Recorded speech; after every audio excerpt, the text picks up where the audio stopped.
Assalamualaikum warahmatullahi wabarakatuh. Pada hari ini, saya Jannah Faiha dan Trisha ingin membentangkan tajuk kajian lapangan kami iaitu sumber hutan.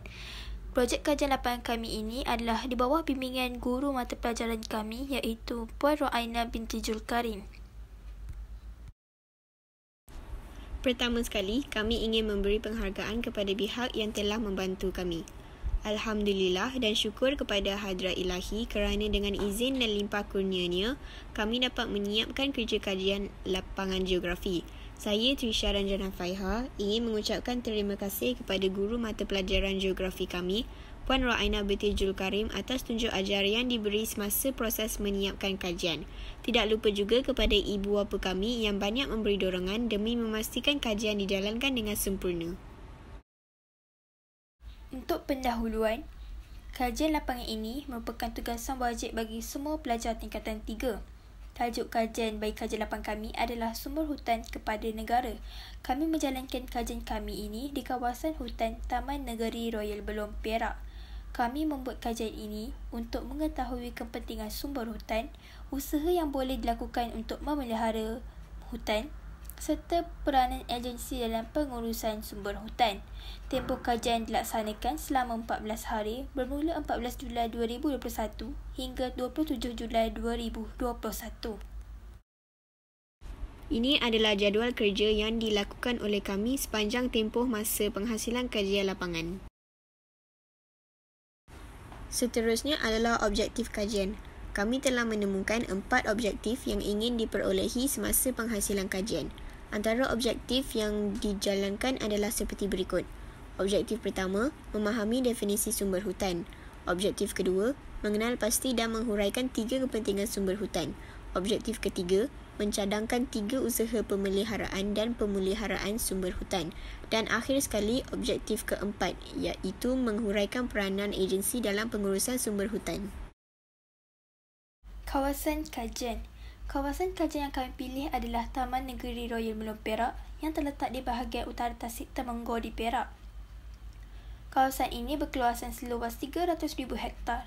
Hutan belum ini terdiri daripada 2 bahagian iaitu bahagian atas dan bahagian bawah. Bahagian atas hutan ini diliputi hutan seluas 117,500 hektar dan bersempadan Thailand Malaysia. Hutan Taman Negeri ini dilaporkan telah wujud lebih daripada 130 juta tahun dahulu, menjadikan ianya salah satu hutan tertua di dunia. Dahulu, kawasan hutan tersebut mempunyai perkampungan yang didiami oleh masyarakat lama Melayu, iaitu Kampung Lama Belum yang terletak di tengah-tengah hutan Belum. Hutan Belum ini dipenuhi dengan pelbagai spesies flora dan fauna dan pokok-pokok yang tua di dalam hutan tersebut. Dianggarkan sebanyak 3,000 spesies flora yang terdapat di dalam hutan menjadikan ianya salah satu khazanah negara. Kaedah kajian. Kami memilih 3 kaedah iaitu kaedah pemerhatian, kaedah rujukan dan kaedah borang soal selidik. Untuk kaedah pemerhatian, kami menjalankan pemerhatian melalui video-video yang dihantar di YouTube. Disebabkan wabak pandemik COVID-19 melanda di negara kita, kami tidak dapat melakukan tinjauan di kawasan kajian, tetapi kami masih dapat meneruskan kajian ini dengan memahami dan menganalisis video yang disediakan. Untuk kaedah rujukan pula, kami mengumpulkan maklumat melalui sumber internet dan sumber buku. Melalui kemudahan internet, kami dapat melakukan kajian mengenai latar belakang kawasan kajian serta beberapa maklumat tambahan. Selain itu, kami juga mengumpulkan maklumat melalui buku teks geografi yang lengkap dengan pelbagai maklumat. Akhir sekali adalah kaedah borang soal selidik. Kami menggunakan media Google Form untuk diedarkan kepada responden hanya melalui internet untuk mengumpulkan maklumat. Antara soalan yang kami utarakan dalam borang soal selidik adalah tujuan pengurusan sumber hutan, usaha pemeliharaan dan pemeliharaan, dan agensi-agensi yang dijalankan di Malaysia. Hasil kajian. Kami dapat mencapai objektif pertama kami iaitu memahami definisi sumber hutan. Kami mendapati bahawa sumber bermaksud barang atau bahan mentah yang mempunyai fungsi. Ia merujuk kepada apa yang diperlukan untuk manusia maupun haiwan untuk menyara hidup.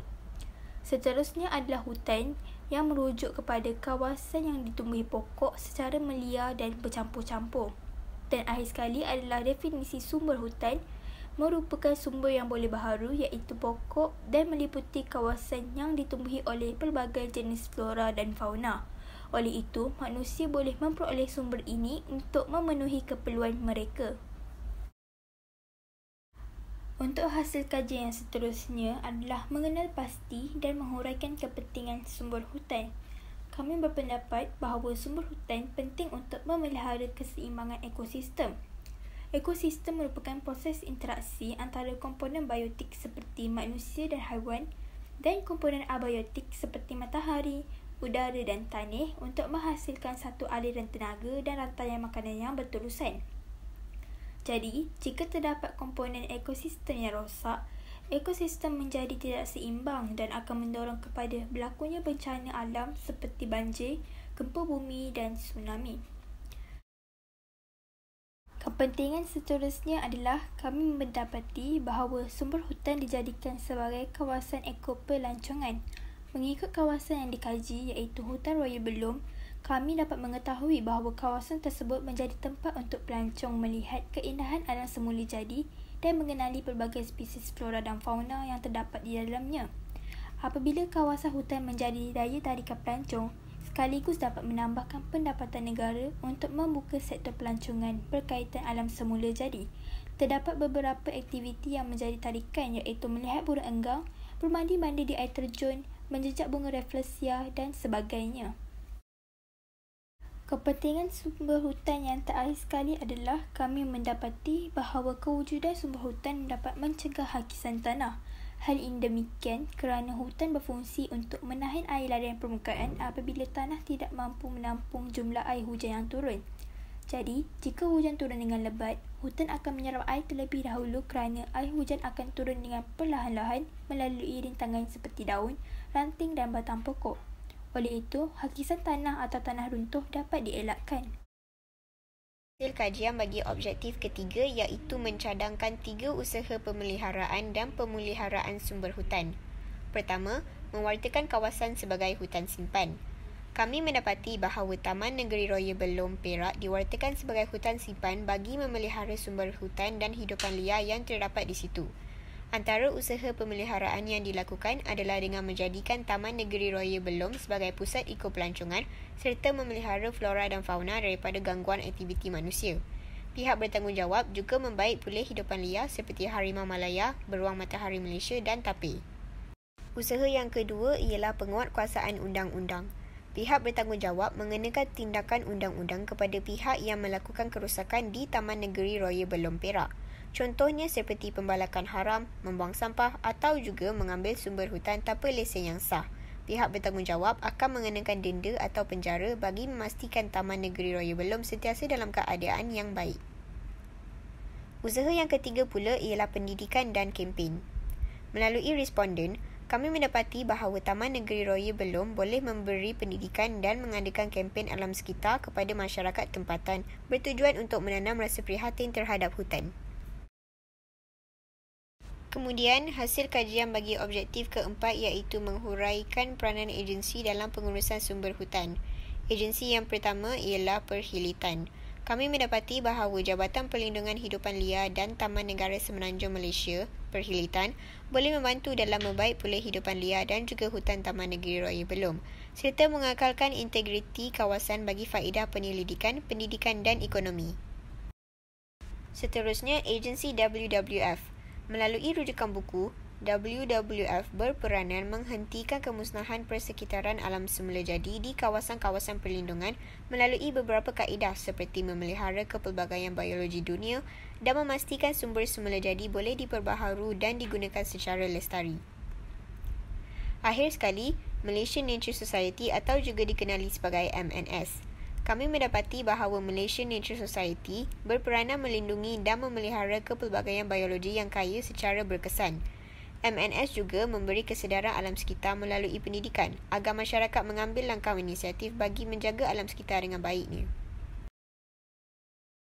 Berdasarkan hasil kajian kami mendapati terdapat berbagai jenis iktibar yang dapat diperoleh daripada hasil kajian ini.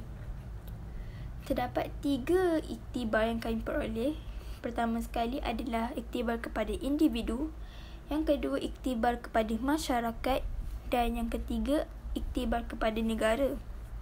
Untuk iktibar kepada individu dapat menghargai keindahan alam semula jadi kerana kewujudan alam semula jadi seperti pokok menyebabkan manusia dapat meneruskan hidup seperti kewujudan oksigen. Selain itu, individu juga dapat mempelajari ilmu baharu melalui kewujudan hutan simpan.